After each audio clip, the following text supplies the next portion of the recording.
And we are live. So you're probably wondering how we got here. No, no, Okay, no. so before I even get into that, I of course am Josh Carroll, my co-host. Introduce yourself, sir. I am Sir Viper, Shoulder Blade, I sure knight you, outstanding member of the Bar Mafia, one fourth of Team No Mercy. Go check out the album Carmageddon. It's coming up on its 1 year anniversary in October. And we are the Field Generals, here to cover everything that is football and Bears related. First off, let's recap the baseball season, which sucked for our White Sox, but they're third in their division, still fighting for a playoff spot. The Bulls, unfortunately, got eliminated from the playoffs by, what was it, Milwaukee? Yes. Okay, so we got eliminated of Milwaukee because we were injured, but this season, watch out now. And the Blackhawks, anyway, we're going to get to some football stuff. So, first one. Perfect transition. Perfect transition. Now, last year and the years before, we had great hope because of the first year with Matt Nagy and Ryan Pace. But it turns out that Mitch spilled the beans on why the Bears did not move forward with Mitchell Trubisky at the helm. And for everybody that said it was Mitch's fault, I was right because y'all don't know Nathan about football. As usual, your basketball fruit nuggets tried to tell me about football. And Mitch came out and said it is all Matt Nagy's fault. And lo and behold, he right. It is Matt Nagy's fault. Nagy didn't trust Mitch with his legs. But he tried to take out Mitch after Mitch was 3-0 technically, put in Nick Foles. Nick Foles went 2-5. They put Mitch back in, and oh, what happened?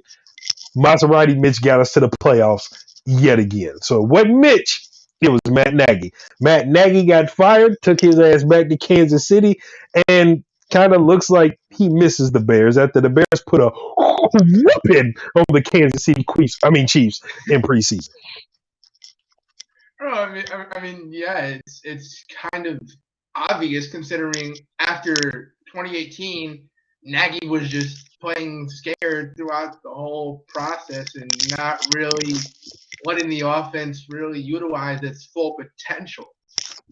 Like knowing the downward spiral that came with to go along with the unfortunate incident we call the double doink. Yeah, there were really a lot of factors that played into it, but yeah, it was mostly Nagy. Could Trubisky We're not be a going to talk better about coach? that. Yeah, we're not going to talk about the double doink. Could Trubisky? Sure, but we all know it was mostly Nagy's atrocious. Well, I'm not gonna put that on Mitch, seeing as how we went from one offensive coordinator to another one, and not for nothing, the defense was no longer putting him in spots to succeed. You don't know how many times I've argued with people, oh, Mitch was doing great because of the defense. What do you think the defense is there for? Especially a defense that creates turnovers. No, the defense just stands there and looks pretty. Idiot! They're supposed to put the quarterback in a winning position. So if we have a defense structured around Eddie Jackson, structured around the pass rushers like Khalil Mack and Leonard Floyd that we had, right? And then we had a rookie Roquan Smith who was playing Super Bowl caliber linebacker position even before he became the Roquan Smith of now, who is still playing Super Bowl caliber Roquan Smith football. Like, we had all of that. They're supposed to do that. Now, when Vic Fangio went off to Denver, obviously their defense got better, but their offense got worse because Vic Fangio is not an offensive-minded coach. He couldn't do both sides of the ball. And let's be honest, he really didn't have a quarterback to fit that system. So Matt Nagy did what? Went and dug up Chuck Pagano from the archaeological site of old fossils. And Chuck Pagano, I have to say, made our defense very terrible. That zone defense should not have happened. Bro, you have a bunch of man coverage defense. Hated that defense. Yeah, Bro, he was sitting there. Yeah. Thank you. But yeah, Sean Desai. Sean Desai started to show glimpses. I just think he was a little conservative on the blitzing. We didn't blitz a lot. And if you go back to Vic Fangio's defense, he utilized the edge blitz a lot. But I would say another fault on our defense is until we got Robert Quinn, we didn't have somebody else that could draw the attention away from Khalil Mack. Leonard Floyd was a good one because when they started to double team Mack, it left Leonard Floyd wide open. But we already had Leonard Floyd, and they were very keen to Leonard Floyd, which made the mistake of leaving Khalil Mack wide open, which is why his debut as a Bear was so outstanding. Yeah, facts. But what concerns me now going into this year, now Robert Quinn is arguably going to be your number one rusher. So what's Mm-hmm. going to happen? What's going to happen if they start if offensive lines start honing in on him, secondary rusher, especially Akeem Hicks left for Tampa. Well, it's a good thing you asked that question because I was a little skeptical going back to a 4-3, but it looks like they have a ton of defensive talent there. Like Angelo Blackson is still there playing his ass off. Like you have other edge rushers that are coming in that have played second string that might get promoted to first string. Roquan Smith is back in the lineup, and he'll worry about contracts later. And then, I mean, not to mention having the edge rushers. We do have Robert Quinn, and I forget who's on the other side. And we picked up Nick Morrow, and Nick Morrow is the so I think Eberflus and his defense is going to utilize the run stop that is a 4-3 defense, which is going to force more offenses to pass.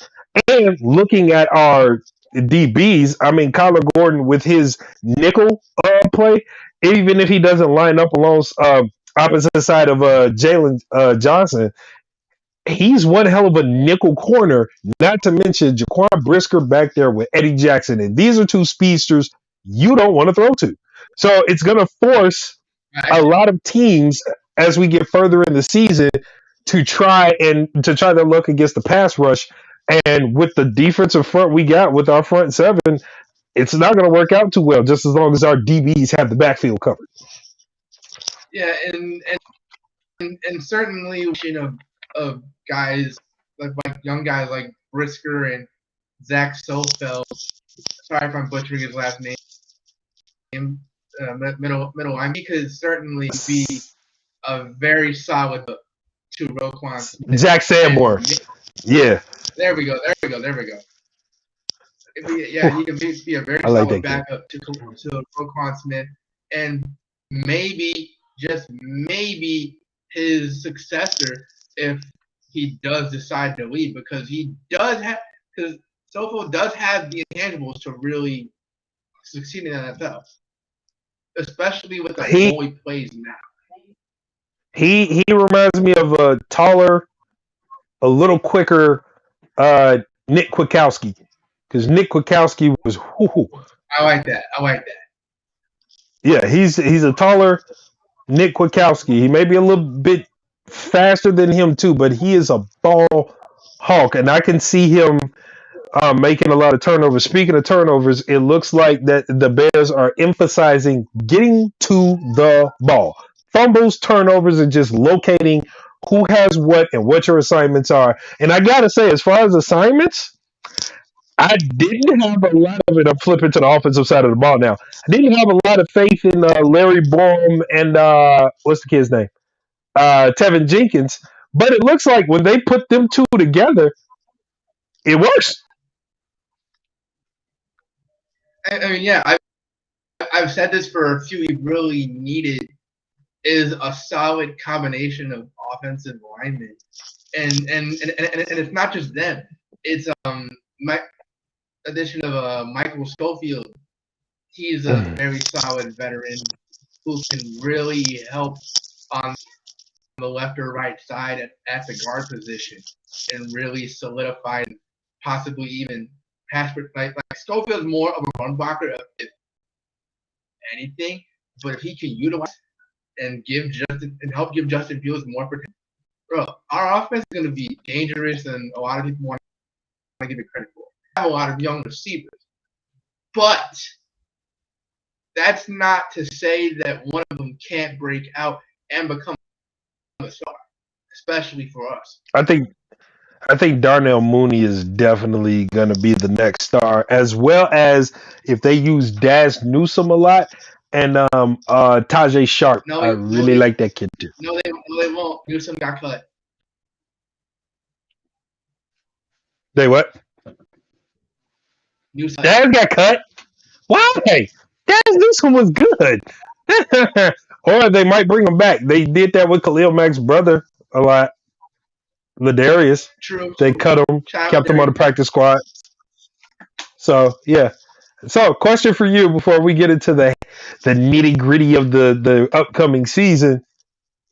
Justin Fields' first touchdown throw goes to who? A wide receiver or a tight end?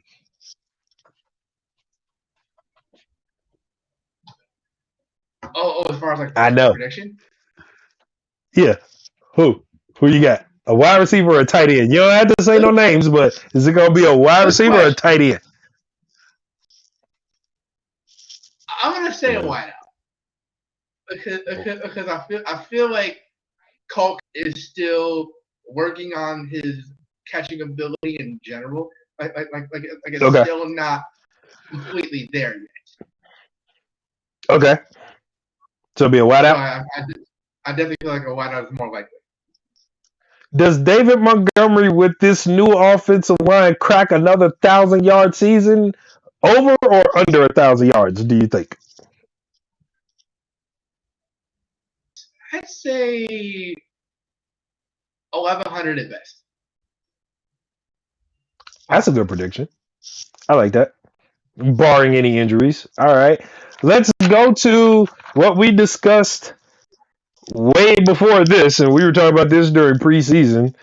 This is probably right before preseason started. I did a little segment on my TikTok, which will be at SirViper1301, and I have 3 videos previewing the NFL season, and I called out a lot of y'all favorite teams just because of roster moves, what they've done in the offseason, and I gotta say, don't look too good.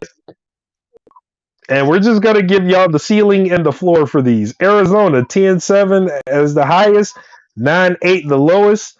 Atlanta, 7-10 the highest, and 5-12 the lowest. Simply because Atlanta, with Marcus Mariota being a mobile quarterback, maybe, and they still have Cordero Patterson and a few key pieces, but it's not going to be enough if your offensive line plays like complete toe jam. The Baltimore Colts. I'm sorry. Plus, they can't exactly roll on Kyle Pitts to do the dirty work at receiving it. Not all the time. Not all the time. They're gonna have to.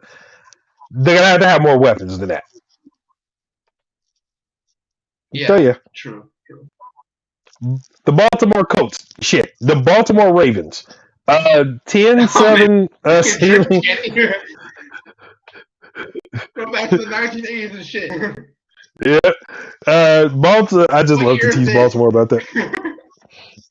10-7 highest, 17 lowest. Buffalo 14-3 highest and 11-6 the lowest. Buffalo's defense just got that much more scary with the addition of Super Bowl linebacker Von fucking Miller.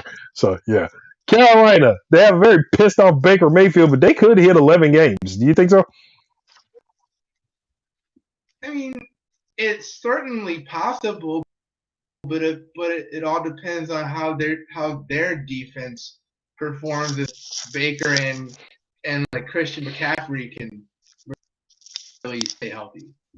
11-6 is their ceiling. 6-11 is their floor. Going to the Bears, I made a bold prediction saying they could go undefeated, and they very well could, but this is the NFL, and the Green Bay Slackers cheat. So I have Chicago 14-3 at the top. What? 14-3 ceiling, 12-5 the floor with playoffs either way, and that might be a division winner either way. Because let's be honest, Cincinnati 11-6, the top. 10-7 the floor. Cleveland with the addition of Deshaun Watson.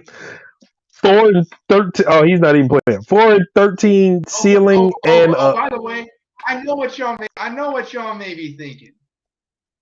It's a little outlandish for us to predict the Bears to even have that kind of record, but look at their schedule. Like it's we're gonna get to the easy.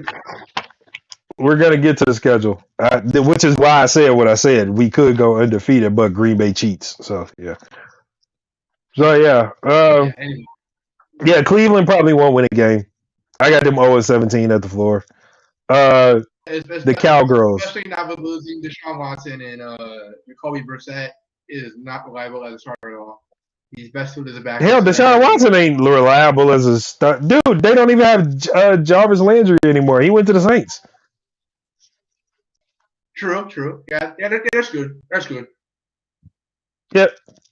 The Cowgirls 9-8, and then 4-30. Oh, jeez. Look, the NFC least has to get other teams because I'm tired of talking about the Cowgirls. Denver with the addition of Russell Wilson 10-7 or 8-9. Detroit, dear Lord, how do y'all have the same record as Cleveland? If y'all end up with the same record as Cleveland, just y'all shouldn't be a football team anymore. 4-13, and then and 0-17. Have you seen that big-eared satellite dish hack of a former quarterback and Dan Orlovsky? Now he believes in the Bears because of Justin Fields when he was shitting all over. Yo, isn't Dan Orlovsky the same? Dan Orlovsky the same idiot that was a Detroit Lions quarterback that ran his dumb ass out the back of the end zone? Shut up, ass. I'm talking about my quarterbacks. What? At least Mitch never ran out the back of the end zone. Like, Joe Big. Anyway, Slackers 13-4 because they cheat, and 11-6. Yeah, because they still got Aaron Rodgers. I will say that Aaron Rodgers is one of those few quarterbacks that you wide receiver look good, no matter who it is. But I don't think the offense in itself is going to look the same with us. No question. It won't. That forces Aaron Rodgers to make more receivers, which of course he can. He made Devontae Adams. He made Randall Cobb. He made a lot of receivers, dude. He made Equanimeous St. Brown. Unfortunately, Equanimeous St. Brown took his ass south and came to the Bears. So therefore, yeah. Good on you, buddy. Good on you, Mike. All right, Houston. And I forgot Lovie Smith was the head coach now. And I still got them at 3-14 and not winning the game. Oh, you're right. You're right. Yeah, I forgot. Because you're still Houston. Like, you still have to find a way to win. Indianapolis 11-6 and 7-10. They still got oh my God, they running back. What that boy named Taylor? Taylor. I'm scared of him. He's an animal. He's an animal. I'm scared of him. That's one person. Even if you sealed the running pockets, he's gonna get through there at some point. It doesn't matter. Actually, it's terrible. Feel free to leave your thoughts in the comments for anyone who's watching. Seriously, don't leave your thoughts. Don't.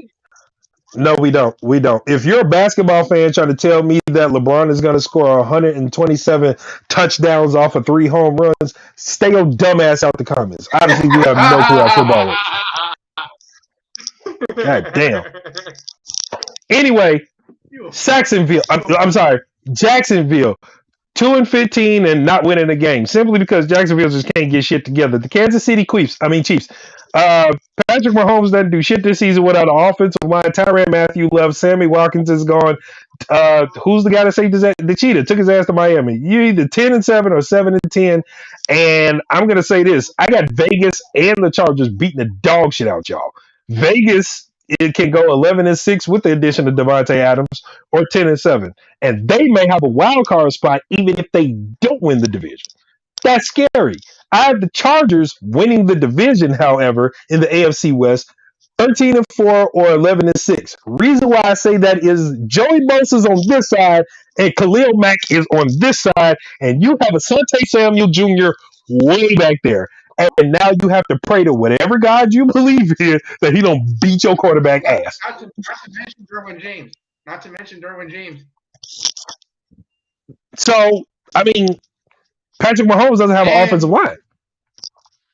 Yeah, and obviously we know that Justin Herbert is really looking to take a huge leap. Justin Herbert is the guy. He's mobile. He's smart. He's the guy. Yeah, clearly the best quarterback the Chargers have had since Philip Rivers. No question. Los Angeles Rams, the defending Super Bowl champs. Right? They're going to go 13-4 or 11-6. And I do believe there are 3 teams in the NFC that are really a threat. The Bears, the Rams, and, oh, geez, we're going to get to that fucker later for his 8th ring. Miami can either go 9-8 or 8-9. There's no in between because the Cheetah's there, and they may gadget him a little bit. And I wish for the life of everything that's holy or non-holy that the Bears got Xavier Howard, because he might be besides, of course, my Bears and Jalen Ramsey, and there's somebody else. Xavier Howard may be one of my favorite corners in fucking football right now because the dude is just a ball hawk. He's an interception machine. He reminds me a lot of Asante Samuel in his prime. Yeah. That's scary. But, Minnesota 8-9. Wait, no, go ahead. But also, I mean, obviously, Tyreek Hill being in Miami is going to help Tua really succeed. But apart from the secondary, there's no real pieces that you can really count on to really get to the quarterback, and that is very worrisome. So Minnesota 8-9 and 5-12 because Kirk Cousins is there, and that's strictly what I'm basing this on. Because New England 10-7, Mac Jones, who? He's gonna be a good replacement for Tom Brady, but he ain't Tom Brady. So 10-7 and 8-9. New Orleans got the Honey Badger. And they still got fucking Marshawn Lattimore, who is another one of my favorite corners. And then they put Jarvis fucking Landry. This comes down to who the fuck the starting quarterback is, and it should be Taysom Hill. But if they have what that money, Jameis Winston as their starter, as far as I know, they still have. Well, actually, it works well both ways because if Taysom Hill has a decent enough arm to be the starting quarterback. But there are some cases where they could easily plug in with Winston and they could put Taysom Hill at running back or receiver or even try him out at tight end because he's that much of an athlete where he can really succeed at any position you put him in. But clearly he is the quarterback. That being said. So my question to you would be, are the Saints the biggest threat to Tom Brady and the Buccaneers in that division? I'd have to say yes. Because there are obviously a lot of questions up in the air for teams like the Falcons and Panthers, as we previously discussed. And given how dangerous Taysom Hill is, and not to mention that they still have Michael Thomas, who's arguably one of the best receivers in the league when healthy, there's no telling what the Saints can do. All right. I like that one. All right, back to the NFC least with the Giants. All right, back to the AFC least with the Giants. All right, we're just going to skip that. The Philadelphia Eagles, 7-10 and then 5-12. Because what? How to do anything? Didn't do anything. Bro, if y'all knew how much he This man comes up with funny ass nicknames for all the other teams in the league. Yeah, you'll be crying too. You'll be crying too. I'm sorry. I'm sorry. Are there any Eagles fans out there? Fuck you. All right. The Blitzburg Steelers. All right. So, Mitch, Money Mitch, my man, went to my second team in Blitzburg. Unfortunately, it's Money Mitch, right? So he has to learn the offense. Okay. Mike Tomlin has to draw up game plans to fit him. And what I've seen during preseason, he can rise to the occasion. He's just going to need that offensive line to complement him. And not for nothing, Najee Harris is probably going to have to run like his ass is on fire. But they can't get it done. I still have 10-7 with them making the playoffs or 6-11. And I'm saying making the playoffs as wild card. Yeah, see, really the only question mark they have, well, there are, I guess there are a couple, is as in terms of like how well the secondary is going to perform, because we all know that TJ Watt and company at the front seven is really going to run the show defensively. And that is, they really got to pick and choose to see who's going to be a quarterback between Mitch and Kenny Pickett. And I feel like they're going to go with Trubisky because he obviously has more experience. And we've seen what he can do when he's like really at his best.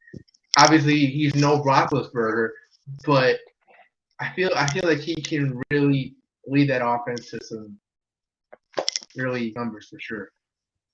Well, him not being Ben Roethlisberger, and I'm not saying this experience-wise or him being a statue, really, it's the speed. So where Ben couldn't make the plays to extend the drive or extend the play, Mitch can certainly use his legs. So already, Pittsburgh now has that advantage where if the pocket collapses, we don't have to look behind us. If Mitch can take off, if he's allowed to, Mitch will pick up a first down and more if he sees a hole down there. Facts. And obviously, we've that aspect of the football. He can easily break like 20, 30, 40 yards, possibly even longer if you let him. San Francisco 49ers, I think, just came up with terms to keep Jimmy G, but I still think Trey Lance is going to start week 1. And for that, I say the Niners are going to go 9-8 and 5-12 because it's still the same. Deebo Samuel's still there, but for how long? Because if we snap this motherfucker in half, does it matter? No, it doesn't. Seattle, without Russ, 6-11, 4-13, and DK Metcalf is probably going to have to stand in his quarterback's face to catch a ball. Whoever that. Wait, no, it's Drew Lock, right? Because they traded from. Yes, and not to mention okay, they also added Noah. They also added Noah Fant in that trade with Denver. So that, I mean, I still got 6-11. If Noah Fant can really break out, but and they only have him and Tyler Lockett as real weapons. So that's a big question. And a big blow. Bobby Wagner went to the Rams. So, yeah. Oh, yeah, that's right. They no longer have any member of the Legion of Doom. So that's a huge if. I don't really see y'all forget y'all ass whipped. Oh, Lord. I didn't want to talk about this man because what is there to say about this man? He's been to 10 Super Bowls, won 7. That is a 70% win percentage, okay? He's Mr. 7 rings. He's about to become Mr. 8 rings because Tampa Bay cheated and went and got Julio Jones, of all people, to join the Tampa Bay Buccaneers. Also, Akeem Hicks took his ass to Tampa Bay. Like, what are we doing here? Like, Tom Brady cheated. He said, hey, I'm retiring. I got 7 rings and I'm happy. He stayed home 40 days and said, fuck this, I'm going back to work. Tampa Bay, 16-1 is they. You know how LeBron is like the GM to wherever team he goes. Brady is clearly the GM of the Buccaneers. Man, Brady is the GM of wherever the fuck he goes. Like, yo, how you come out of retirement? It was like, I'm only coming back if y'all go get Julio Jones. What the fuck they do? They sent the airplane to Julio Jones' fucking house. It was like, hey, Brady wants to meet you in Tampa Bay. What? All right. Like, and then he went. And now I'm scared. Like I said, the Bears defense and the Rams defense are the only two defenses I see that can not bleed out to death against Tampa Bay. But they got Julio Jones. That nigga don't drop a ball. I don't. This ain't gonna be good. I have them 16-1. What? I mean, he did sort of have an off year during his last with the Titans, but He was in Tennessee. He's in Wait, no, that's not even fair. He's in Tennessee with Ryan Tannehill. Come on now. True. And yeah, I guess Tannehill did take a step back from where he sort of like had his career resurgence. But be that as it may, obviously he's going to have a huge bounce back. Julio, that is, with Tom Brady. He's got Tom. No question. He has Tom Brady. This is how dangerous this is. A quarterback blindfolded can throw it anywhere on the field to Julio Jones. He's going to make the catch. Tom Brady can blindfold himself and throw it anywhere on the field, right where his receiver can get it. This is dangerous. They both can be blindfolded, and it results in a touchdown. I don't see this going south for either one of them unless Julio Jones gets hurt. Yeah, facts. Tennessee Titans, big dum-dums, are the ones that let Julio Jones and A.J. Brown go. Y'all are going 10-7 because you still got King Henry. Jeez, I don't want to be the one trying to tackle him. So, yeah, it's either 10-7 or 8-9 for them. Washington, could y'all please change y'all name? Because the Commanders, really? White people always got to stamp their name on some shit. What are you doing? Yeah, that is a horrible disease to begin with. Let's start with the AFC, and this is in order I have the divisions. The AFC North, Cincinnati and Pittsburgh might fight for number one, but I think Cincinnati is a more complete team right now. So they win the division. Pittsburgh could hit the wild card. I have Baltimore then Cleveland because Cleveland just couldn't help themselves by getting Deshaun Watson because it's politically correct. We got the AFC South. I got India and over what? And he's not even playing the first 11 games. Really? Couldn't keep his. I don't mean financially. It's just like what they traded to like get him. That's what I'm saying. That you could have scraped up a bag of chips and a crack pipe and got him cheap. AFC South. What? AFC South. I got India. What's wrong with you? Hey, okay, for everybody watching, I don't care if y'all are a fan of black quarterbacks. I'm just a fan of Actually, I'm a fan of defense, but there are quarterbacks that are great. Somebody actually told me Deshaun Watson was better than Mitchell Trubisky, and then he had to go face Mitchell Trubisky, and Mitchell Trubisky pissed in that boy gym bag, okay, and made him go home with it. All right, Mitch beat the bricks of it. No, it was the defense. Yeah, but Deshaun Watson still has to show up. And J.J. Watt was on the field that day. And what did Mitch do? Sidestep, touchdown. Sorry, Mitch is definitely a better quarterback than Deshaun. Are y'all kidding me? Let's talk about it while we're here. Deshaun Watson is diaper gravy. You feel me? Deshaun Watson is diaper gravy. You hear me? Type 1 diabetical butt juice. You understand what I'm saying? Like, that boy is trash with a CH. The boy is trash. And now he's in Cleveland and can't even play the first 11 games. Boy is dumpster juice. Anyway, AFC South. I got Indianapolis winning the division, followed by Tennessee. Then we got Lovie Smith and Houston making a little bit of noise, so they might battle Tennessee, and they might actually beat them. I just don't see it because it's Houston, and they don't have D-Hop anymore. And then you have Jacksonville, who just can't get it together. The AFC West is going to be dominated by the Chargers or the Raiders or both, and then they just fight for the number one spot. But I do have Vegas possibly making a wild card. Then you have Denver with Russ, who's going to make the offense significantly better, but they don't have a defense because Vic Fangio is gone. And Patrick Mahomes and the Patrick Mahomes and the Kansas City Chiefs, with their lack of a team, is just going to be last. Hello? All right. The AFC least is going to get smashed by Buffalo. Hello? Smashed. He's going to get smashed. Come on, Josh. We're trying to be professional.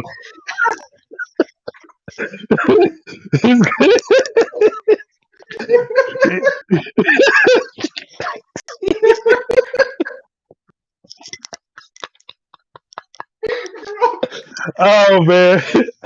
Oh man. Bro, you got me. Bro. I'm just saying. Somebody disputed. You gave one man $500 million when you now okay. If we want to tell the truth, you gave one man $500 million for 10 years, right? That's $45 million. That is it's 450 million, but whatever. We're just gonna round up. 40. That's $50 million a year for 10 years. You know what you could have did with that? You could have took $500 million and bought an entirely new team. Which would have made it to you could have paid Tyrann Mathieu, you could have paid the Cheetah, you could have brought Sammy Watkins back because now he's on the Packers and now we got to deal with him. Thanks, you assholes. But you could have paid a bunch of people. You could have paid a superstar offensive line. You could have paid a superstar defensive line. You know what you did? No, let's kiss his ass and give him $500 million for 10 years. And now all your key pieces are gone and you're going to look like shit. Congratulations. AFC East, Buffalo's going to run away with it. New England is second. Miami, and then we have I don't even know why the Jets are still a team, to be honest with you. NFC North. Wait. You know, Who'd you say is gonna run? no, that's it. What? Who'd you say is gonna run? Who'd you say is gonna run with the division? With the AFC East? Yes. Buffalo. Oh, yep. Come on. Clearly. No question. I think it should be. I think teams should be fined and suspended a game out of the season if you pull some cheat code type shit, like Buffalo with Von Miller for 6 years, Tampa Bay with Julio Jones and Tom Brady comes out of retirement. This is some cheating ass shit. Like Bobby Wagner to the Rams. This is bullshit.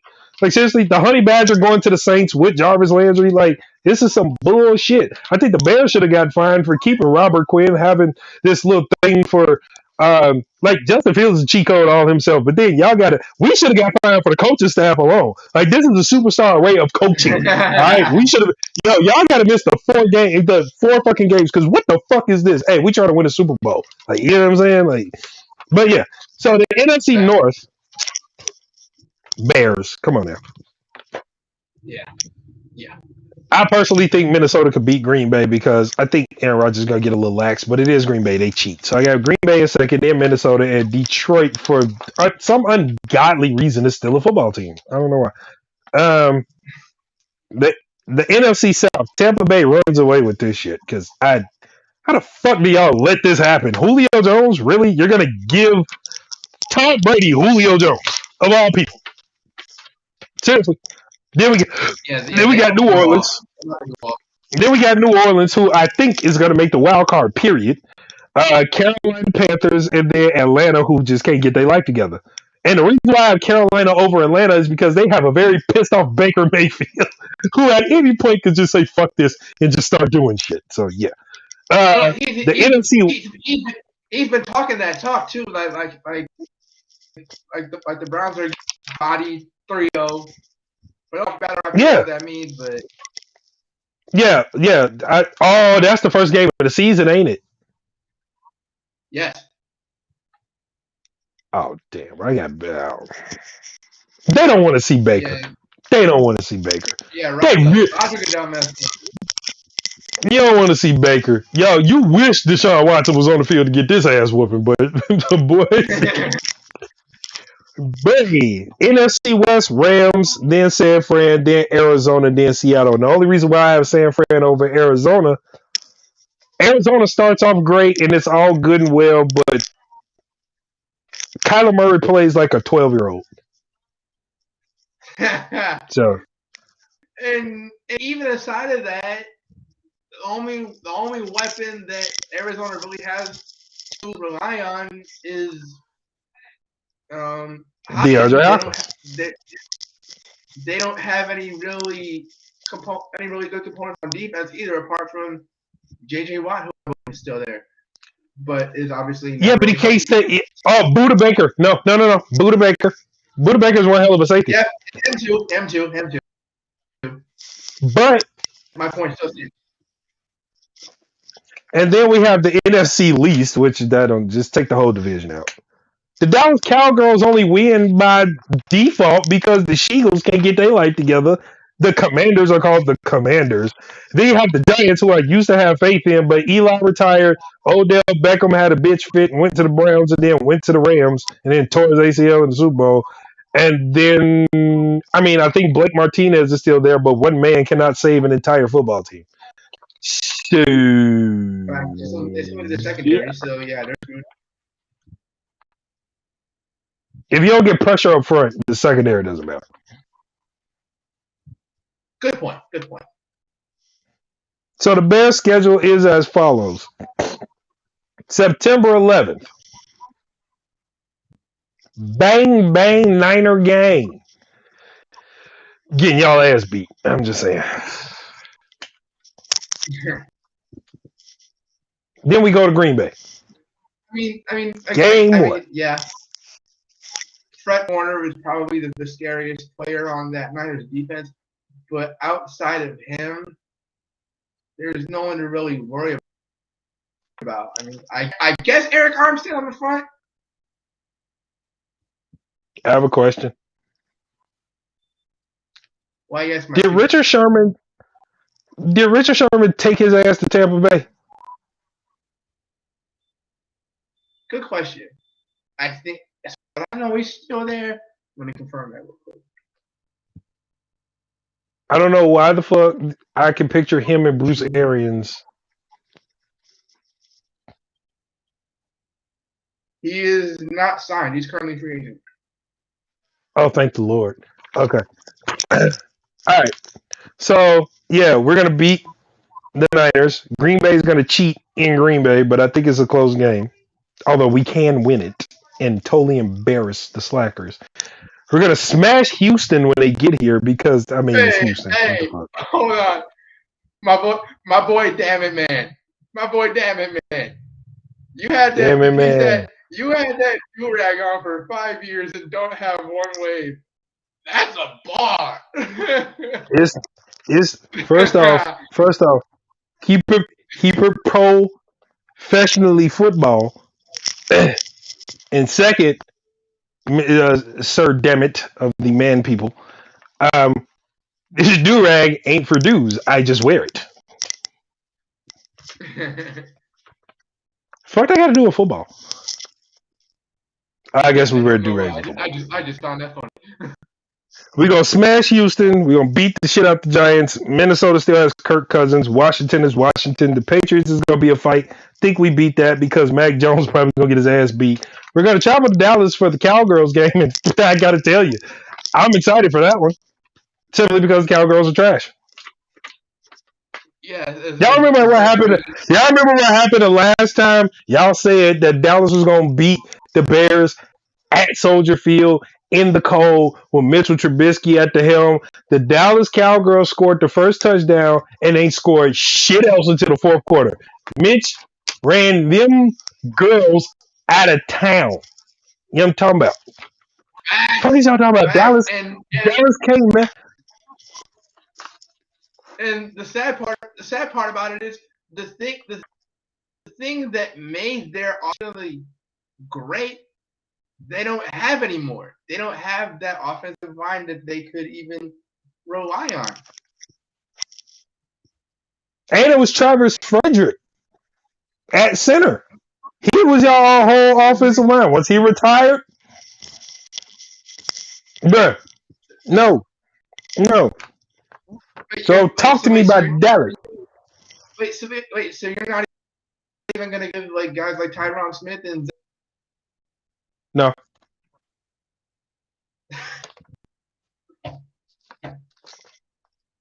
Damn, bro. It's Dallas. Why are you gonna do It's Dallas. It's Dallas. Dallas is like the Cubs. They always say, "Oh, we'll do it next year. We're going to be dominant," and manage to shoot all their damn toes off before the season starts. No, I'm not giving them credit for shit. Facts. They should learn to shut the fuck up and actually play the sport.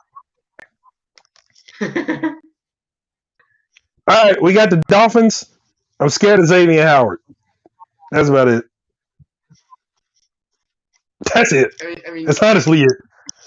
And I also sort of lied about how much that the Dolphins have. They also, I guess, have Mike Gesicki at tight end, but he's not like one of the top 5, maybe top 15 tight ends. But even at that, there's no like secondary wideout that they can count on. Devontae Parker isn't Right. that reliable to begin with. As a matter of fact, I think with the addition of Tyreek Hill, we may see a resurgence. So we don't know. Yeah, especially since Tua has really yet to. So maybe that connection alone can happen, but who knows? All right. After the Dolphins, we got Detroit for some reason. And then we got the Falcons for some reason. Then we got the Jets for some reason. And then Green Bay come like this is just a string of for some reason games. Like literally you could play the secondary against these teams and we would smash them like 45-0 because Detroit, Falcons, and the Jets. Like seriously. Really. Just no. Yeah, and then Green Bay comes back to we all town. know those are winnable games. We all know those are winnable games. No question. And Green Bay comes back to town for the second matchup. And honestly, we should beat the brakes off of them at that point. Then there's a bye week, and then the Eagles come to town, and we get a chance to see Jalen Hurts and Darius Slay, who I am a big fan of. That's another one of my favorite corners. But he slept on for real. He slept on. He don't get the but if we can put a good run game together, we're good.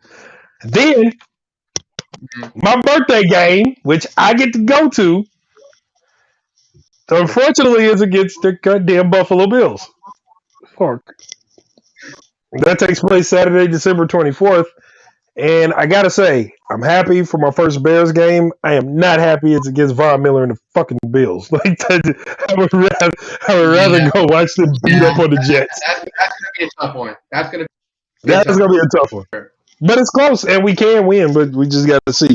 Then, after that, we go to Detroit for no reason, and then we have the Vikings again for no reason. For no reason. Yeah. It's Kirk Cousins. Like, I don't...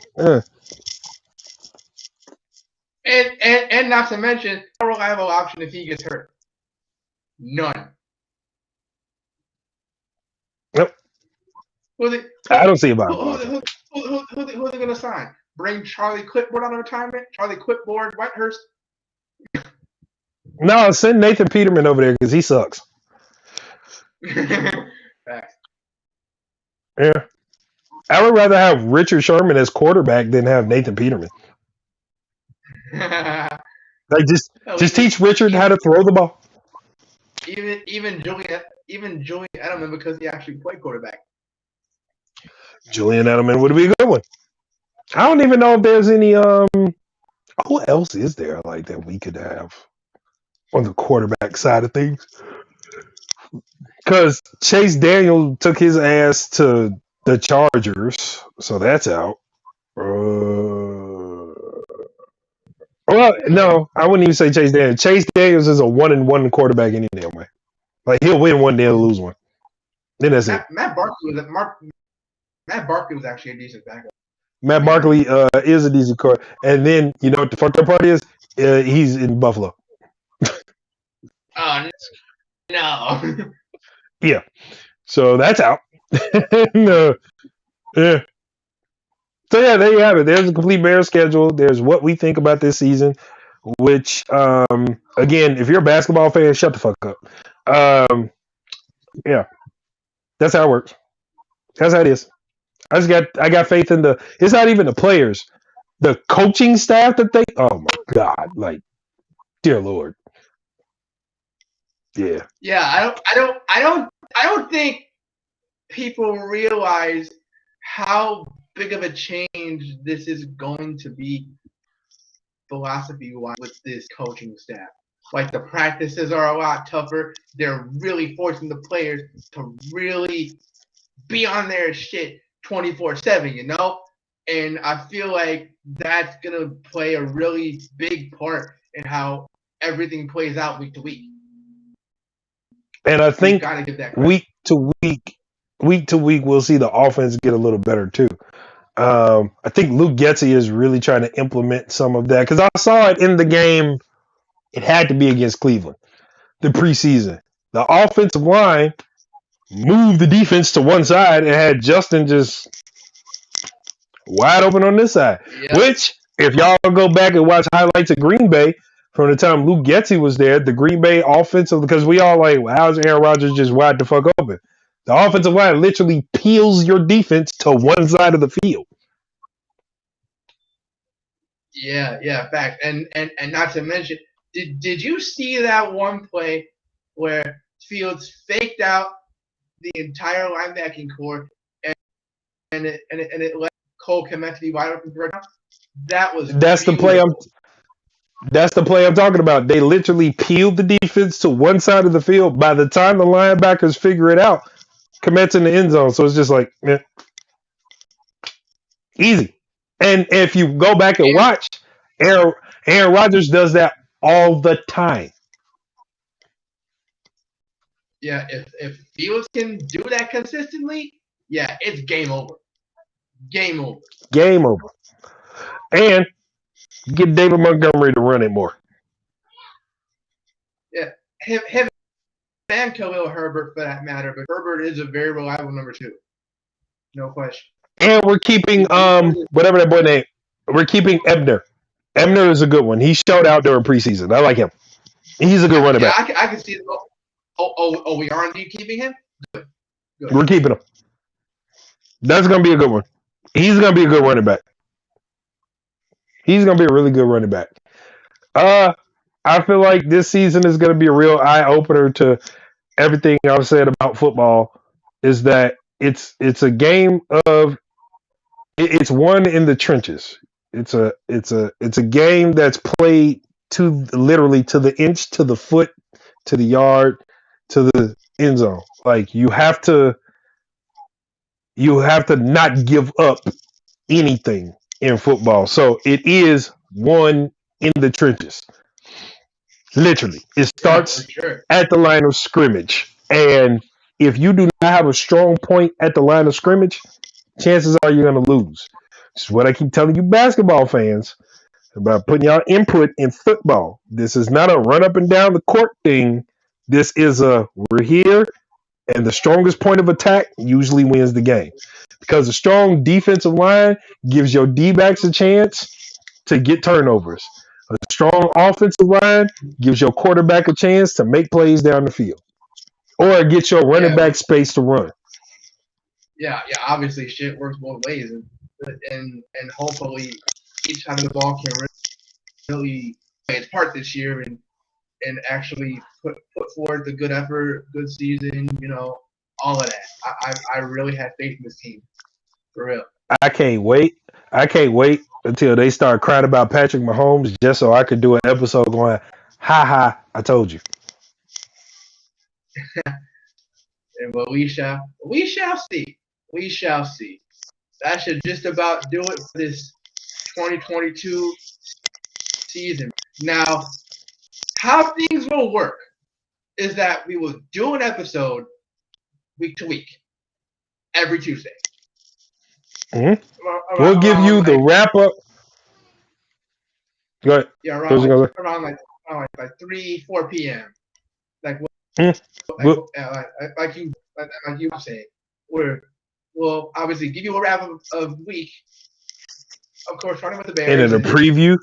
Mm-hmm. And a preview of the next coming week, because the weeks start Thursday and they end Monday.